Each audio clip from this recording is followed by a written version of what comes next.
Quest'anno, per l'11ª edizione del Cabudane de Sos Poetas, il laboratorio della Non Scuola ha deciso di lavorare sulla Divina Commedia. In realtà la Divina Commedia è semplicemente un pretesto, perché da Dante abbiamo preso in prestito soltanto la divisione in tre cantiche, quindi l'inferno, il purgatorio e il paradiso.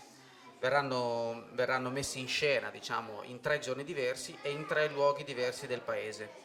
L'inferno al Campo della Quercia, che ormai è diventato il teatro ufficiale di Seneghe.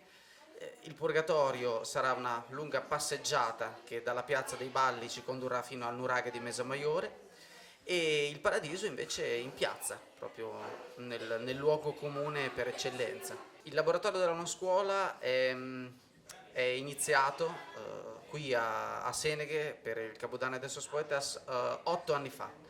8 anni fa abbiamo iniziato a lavorare su alcune poesie di Raffaello Baldini, un grande poeta di Sant'Arcangelo di Romagna, e all'inizio erano 5 i ragazzi partecipanti al laboratorio.